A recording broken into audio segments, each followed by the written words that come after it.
پھر اس محبت کے تقاضے ایٹومیٹکلی اس کے اوپر جاری ہو جاتے ہیں، کیونکہ محبت آئی، اپنے تقاضے، ہر چیز اپنے تقاضے ساتھ لے کر آتی ہے۔ جب انسان محبت کرتا ہے تو وہ اس کی محبت بھی اللہ کے لیے ہو جاتی ہے کہ وہ ان سے محبت کرتا ہے جو اللہ سے محبت کرتے ہیں، اور وہ ان سے محبت کرتا ہے جن سے اللہ محبت کرتا ہے۔ حقیقت میں تو بات ایک ہی ہے، لیکن میں نے دونوں رخ بیان کر دیے۔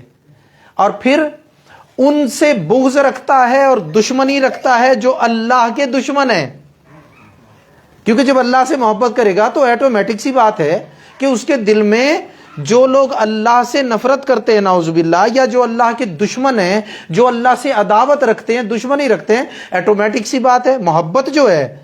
تو اب وہ بندہ بھی کیا ہوگا، محبت کا تقاضا کہ اللہ کے جو دشمن ہیں، ایٹومیٹک اس کے دل میں دشمنوں سے نفرت پیدا ہو جائے گی، عداوت پیدا ہو جائے گی، دشمنی پیدا ہو جائے گی۔ اور پھر میرے دوستوں کہ ایسے لوگ جن سے اللہ جو ہے محبت نہیں کرتا، جو اللہ جن کو اپنا دشمن فرما دیتا ہے، اب یہ بھی دونوں رخ آ گئے، جیسے محبت کے دونوں رخ تھے، تو اب یہ ابغض للہ کے بھی دونوں رخ آ گئے۔ تو اب میرے دوستوں کیا ہوگا کہ اللہ ہی کے لیے اس کی نفرت اس کے اللہ کے دشمنوں سے قائم ہو جائے گی۔ تو یہ محبت کا تقاضا ہے۔ لیکن آقا علیہ الصلوۃ والسلام نے، اب یہ سوال پیدا ہوتا ہے یہاں پہ ایک اور، کہ آقا علیہ الصلوۃ والسلام نے جب محبت آتی ہے اپنے تقاضے ساتھ لے کے آتی ہے، اللہ کی محبت آئی، اپنا تقاضا دوستی اور دشمنی، محبت اور نفرت کا ساتھ لے کر آئی، تو پھر حضور نے یہ تقاضا بتلایا کیوں؟ اس لیے تاکہ ایک پیمانہ مل جائے کہ جس پر یہ پرکھا جا سکے، ہر انسان پرکھ لے کہ اللہ سے مجھے سچی محبت ہے یا غیر حقیقی صرف صورت والی محبت ہے۔ یہ اس لیے ہے، یہ ایک پیمانہ حضور نے دے دیا کہ اگر تو اللہ سے ہے سچی محبت، تو اب تو حضور علیہ الصلوۃ والسلام کے دیے ہوئے پیمانے سے خود کو پرکھ لے گا کہ اگر تو اس کے دوستوں سے محبت اور اس کے دشمنوں سے نفرت ہے تو اب تیری اللہ سے محبت سچی ہے۔ اور اگر اللہ سے محبت کا دعویٰ تو ہے اور محسوس بھی ہوتی ہے کہ محبت ہے، لیکن اس کے دشمنوں سے نفرت نہیں، اس کے دوستوں سے محبت نہیں، تو اب محبت بھی کامل، محبت بھی حقیقی نہیں۔ تو یہ حضور نے دیا ہے ایک کسوٹی، ایک پیمانہ محبت کو پرکھنے کے لیے۔ اور اس کا دوسرا حصہ سنیں، بچوں کو ذرا یار خاموش کراؤ، درود پاک پڑھیں، اللہم صلی اللہ علیہ وسلم۔ فرمایا کہ اپنی زبان کو اللہ کے ذکر میں مشغول رکھو، وَتَعْمَلَ لِسَانِكَ فِي ذِكْرِ اللَّهِ، کہ تمہارا عمل کیا ہو، تمہاری زبان سے ہر وقت اللہ کا ذکر جاری ہو۔ اب یہاں پر یہ ذکر کر دوں آپ کو، اللہ کے ذکر کی مختلف قسمیں ہیں، یعنی ایک ذکر یہ بھی ہے آپ زبان سے اللہ اللہ کرتے رہیں، ایک ذکر یہ بھی ہے کہ اس کی دی ہوئی نعمتوں پر اللہ کا شکر اس زبان سے ادا کریں، ایک ذکر کی قسم یہ بھی ہے کہ اسی زبان سے تلاوت قرآن کریں، ایک ذکر یہ بھی ہے کہ اسی زبان سے تلاوت حدیث مبارکہ کریں، احادیث مبارکہ کریں۔ پھر ذکر میرے دوستو یہ بھی ہے کہ اس زبان سے بھلائی کی بات کہیں، پھر ذکر یہ بھی ہے کہ اس زبان سے لوگوں کو دین کی دعوت دیں، پھر ذکر یہ بھی ہے کہ اس زبان سے لوگوں کو برائی سے منع کریں، پھر ذکر یہ بھی ہے کہ اللہ تبارک و تعالیٰ کی محبت کے اصول اس زبان سے لوگوں کو سمجھائیں۔ پھر میرے دوستو ذکر یہ بھی ہے کہ دین اسلام کی ترویج، اس کی اشاعت، اس کی تبلیغ اس زبان سے کریں، یہ بھی اللہ کا ذکر ہے۔ تو اللہ کے ذکر کی قسمیں ہیں لا تعداد۔ اب کسی کے ذہن میں اگر یہ سوال آیا ہوگا نا کہ بھئی ہر وقت اللہ اللہ کریں گے تو تلاوت کلام پاک کیسے کریں گے، دین کی تبلیغ کیسے کریں گے، اچھی بات کیسے کریں گے، تو اس کو اس کی اس سوال کا جواب مل گیا۔ آپ میں سے اگر کسی کے ذہن میں آیا تو آپ کو اس سوال کا جواب مل گیا کہ یہ سارے اللہ کے ذکر ہیں۔ ہاں اگر کوئی زبان سے ہر وقت اللہ اللہ کہتا ہے تو اس کو بھی آپ اس ذکر سے منع نہیں کر سکتے۔ جو جس کام میں لگا ہے اللہ رسول کا ہی کام، اس میں لگا رہنے دیں۔ جو دین کی تبلیغ کر رہا ہے یہ بھی اللہ ہی کا کام ہے، اس کو کرنے دیں۔ جو میرے دوستو آقا علیہ الصلوۃ والسلام کی سنتوں کو، اللہ تبارک و تعالیٰ کے فرائض کو لوگوں تک پہنچا رہا ہے، تو یہ بھی دین کا کام ہے، اس کو کرنے دیں۔ اگر کوئی تلاوت کلام پاک، اس کو قرآن سے ہی زیادہ لگاؤ ہے، شغف ہے، ہر وقت تلاوت کلام پاک کرتا ہے، باوضو رہتا ہے، اس کو وہ کام کرنے دیں۔ اگر کوئی یہ سارے کام کرتا ہے تو اس کے لیے بھی منع نہیں، اس کو اللہ نے ساری خیریں اکٹھی کر دی۔ تو یہ سب کیا ہے؟ اللہ کا، بولو کیا ہے؟ سب اللہ کا ذکر۔ تو اب اس محبت کا تقاضا ہوگا کہ جس سے محبت کرتا ہے اس کا نام بھی اس کی زبان سے جاری ہوگا، کبھی ذکر اسم ذات کی صورت میں، کبھی اس کی صفات کے ذکر کی صورت میں، کبھی تبلیغ دین کی صورت میں۔ تو یہ سب جاری ہونا کیا ہے؟ اللہ سے محبت کا تقاضا۔ اور یہ بھی جب محبت حقیقی آ جاتی ہے، یہ بھی خود بخود آ جاتا ہے۔ اور یہ تیسری کسوٹی ہے، یہ تیسرا پیمانہ ہے جس پر آپ پرکھیں گے، محبت کا پیمانہ، نفرت کا پیمانہ۔ دراصل ایک ہی پیمانے کے دو حصے ہیں، ٹھیک ہے، لیکن اگر ہم اس کو دو پیمانے بھی تصور کریں تو اب یہ تیسرا پیمانہ۔ پھر اس کے بعد میں چوتھا پیمانہ، ذرا کہیں سبحان اللہ۔ چوتھا پیمانہ سماعت کریں کہ فرمایا کہ جو اللہ سے محبت کرتا ہوگا اس کا چوتھا پیمانہ کیا ہے، کیسے پتہ چلے گا؟ ہر انسان اپنے آپ کو دیکھے۔ فرمایا وَأَن تُحِبَّ النَّاسِ كَمَا تُحِبُّ لِنَفْسِكَ، کہ جو چیز اپنے لیے پسند کرے گا وہی لوگوں کے لیے پسند کرے گا۔ اب یہ ایک اور تقاضا اللہ کی محبت کا ہے، اور اسی تقاضے کا دوسرا حصہ کیا ہے؟ اور فرمایا وَتَكْرَهَ لَهُمْ مَا تَكْرَهَ لِنَفْسِكَ، جو اپنے نفس کے لیے ناپسند کرتا ہے وہی لوگوں کے لیے بھی ناپسند کرے گا۔ یہ میں پہلے بھی آپ کو سمجھا چکا ہوں، لیکن یہاں پر یہ سمجھ لیں کہ جو اللہ سے محبت رکھتا ہوگا نا، تو اس کا ایمان کیا ہوگا، اس کی محبت کا تقاضا کیا ہوگا؟ جس سے محبت کر رہا ہوں وہ مجھے دیکھ رہا ہے۔ تو جب وہ مجھے دیکھ رہا ہے تو مجھے جو اپنے لیے پسند کرنا ہے وہی لوگوں کے لیے پسند کرنا نا، کیونکہ وہ دیکھ رہا ہے۔ پھر جو میں اپنے لیے ناپسند کرتا ہوں لوگوں کے لیے کیسے پسند کروں؟ کیونکہ وہ دیکھ رہا ہے۔ اگر جو میں اپنے لیے پسند کرتا ہوں اس کی مخلوق کے لیے میں وہ پسند نہ کروں، اچھی چیز اپنے لیے، بری جو ہے لوگوں کے لیے، تو اب وہ دیکھ رہا ہے۔ تو جب اگر محبت حقیقی ہوگی، یہ چوتھا پیمانہ، جب محبت حقیقی ہوگی تو اس کے دل کے اندر یہ احساس ہوگا، اور وہ کبھی بھی جو چیز اپنے لیے پسند نہیں کرتا وہ لوگوں کے لیے ناپسند کرتا ہے، اپنے لیے ناپسند کرتا ہے وہ لوگوں کے لیے پسند نہیں کرے گا، اور جو اپنے لیے پسند کرتا ہے وہ لوگوں کے لیے ناپسند نہیں کرے گا۔ جو اپنے لیے پسند وہ لوگوں کے لیے پسند، جو اپنے لیے ناپسند وہ لوگوں کے لیے ناپسند۔ اس لیے کہ اللہ دیکھ رہا ہے، میری راہ میں دے رہا ہے، تو کیا جو خود پہن رہا ہے ویسا ہی کپڑا دے رہا ہے کہ نہیں؟ خود جو کھانا کھا رہا ہے ویسا ہی کھانا دے رہا ہے یا نہیں دے رہا؟ ٹھیک ہے نا جی۔ تو جب محبت آتی ہے تو ایٹومیٹکلی یہ چیز بھی جاری ہو جاتی ہے۔ بلکہ صوفیاء اور اولیاء میں وہ لوگ بھی گزرے ہیں کہ جنہوں نے جو چیز اپنے لیے پسند کی ہے اللہ کے لیے، لوگوں کے لیے اس سے بھی بڑھ کر چیز پسند کی ہے۔ اور قربان جائیے اگر اس بات کو ہم کریں تو کائنات میں بعد از انبیاء افضل البشر بعد الانبیاء بالتحقیق سیدنا ابو بکر صدیق رضی اللہ تعالیٰ عنہ، وہ ہستی کہ اپنے لیے ٹاٹ اور بوریے کا لباس پسند کیا، اللہ کے لیے اپنا لباس پسند کیا، اللہ کی راہ میں دینے کے لیے، لوگوں کو پہنانے کے لیے اپنا لباس پسند کیا۔ جنگ کے موقع پہ وہ اس سامان جو تھا میرے دوستو، سامان جنگ کے اندر جو ضروریات جنگ کا سامان تھا اس میں اپنا لباس اتار کے رکھ دیا، گھر کا سارا سامان اٹھا کر اس جنگ کے لیے اللہ کی راہ میں دے دیا، اپنا گھر خالی کر دیا۔ تو اللہ کے افضل بندے کون سے ہیں؟ اور سیدنا صدیق اکبر کی فضیلت تو مسلم ہے وہ کہ وہ ہوتے ہیں جو اپنے لیے پسند کرتے ہیں، رب کے لیے اس سے بھی بڑھ کے پسند کرتے ہیں، ٹھیک ہے نا۔ لیکن کم از کم تقاضا کیا ہے سچی محبت کا؟